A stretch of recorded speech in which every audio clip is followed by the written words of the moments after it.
Today I won't be looking at any camera lenses. Instead, I wanted to jump on the bandwagon of looking at the image synthesizers that came out in the last few months. But I'll do it with a bent on street photography. Let's take a look. These models are trained on billions of images along with their descriptions and can generate new ones from natural language prompts. But I'm not going to go into technical detail here. There's tons of resources for that if that's what you want. Let's look at some images. I'm going to be looking at two models, OpenAI's Dall-E and Stable Diffusion from Stability AI. Dall-E lets you upload an image and either retouch it or make variations of it. That's not the main thing it does. The main thing, I guess, is generating images. But let's start on the image variations because I thought that was interesting in light of some of my images. So here's a photo I made in Spain in 2005. I asked Dall-E to make variations of it, and here are the variations. I think the variations are nice, but in this case none of them is really better than my original, I don't think. Although I really like these ones as a series. One limitation with Dall-E is that the input images you get for variations and also the generation, it's always a square. So that is something you have to live with, and in my case I just have cropped things. Another limitation, and they actually got rid of this limitation recently, but I guess I lived with it, was that they did not accept faces in the images you uploaded. So this is an obvious limitation for street photography. So what I did in my case, this is my original, I just painted over the face and again asked for variations. Again, this is interesting. It got kind of the idea of the image, but none of them is better than the one I made. Here's one I made in Peru in 2013, I think. And this is interesting. That's my original. And from the variations, there's this one where the man is looking at the monkey. I think could have been a better photo if that's the photo I would have taken. Anyway, that's one case where Dall-E actually improved on my original photo. This was taken also in Mexico in 2013. That's my original, and I like the variations. There's particularly this one where it looks like the boat is going down because the sea is super turbulent, and I really like that. Definitely better than my photo. There's this other photo from Mexico in 2013 where that's my original, and these are the variations. They're interesting again. Same idea.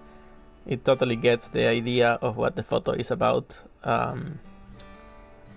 Yeah, but I don't know if maybe this is a better composition and moment because there's motion in the main character. But anyway, I'm going to use this as a segue to this other thing I did. Dall-E has also outpainting, so you can extend an image, and let's look at that. So this is what I did here. I uploaded this image and I kept asking it to extend it to the sides, and for each pass you get basically 3 or 4 options. So these are the options it made, so it's 4 options per step.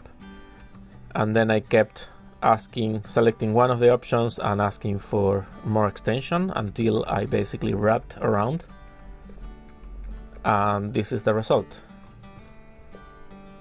And here's another one with the same idea. This photo is from Peru in 2013, and I asked it to extend it to the sides, but also I combined it with the other photo, also in the same place, with the monkey, and got them to wrap around this way and to combine with each other, which I thought was really interesting. You can actually mix photos together in some interesting ways. Here's another variation. I made this frame like 20 years ago while we were shooting some short film with some friends. That's my original, and these are the variations that Dall-E made. I actually really like that it kind of changed the background to be white, which adds more contrast to the image. And this one in particular I really like a lot because, well, there's that thing about the contrast, and also there's some light coming from presumably a window or something in the back that adds some interest to that. So the lighting and the composition of the highlights and all that is very pleasant, very nice. So let's move to image generation. These are some images from Dall-E with the prompt. As you can see, I was trying to make street photos in Paris basically, and I've done that with Stable Diffusion. I'll show you in a bit as well. Results are interesting, of course not photographic. We'll see later with Stable Diffusion some of the results are really amazing, but not in this case. They have like an illustration painterly look to them. Still, the results can be really interesting and inspiring, and it works really nicely.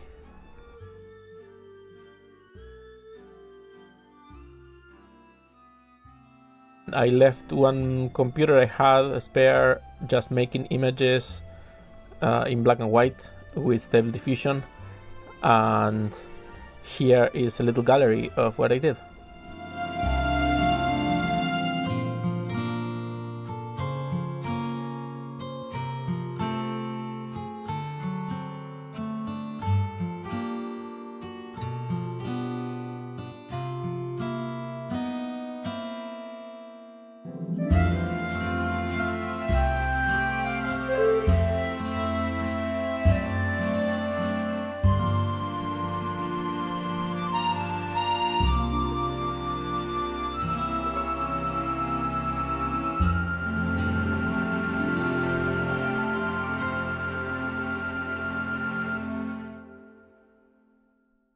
It's also very interesting when you use some specific style in the prompt. Take a look at this one.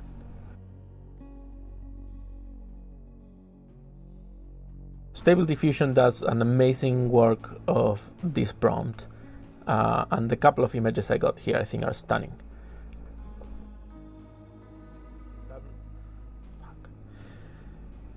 I also asked Stable Diffusion to generate the lost images from Robert Capa's shot in D-Day in Omaha Beach, and the results are really believable. In some cases they are amazing. You think that if these images had been published like in 1944 they would be absolutely believable.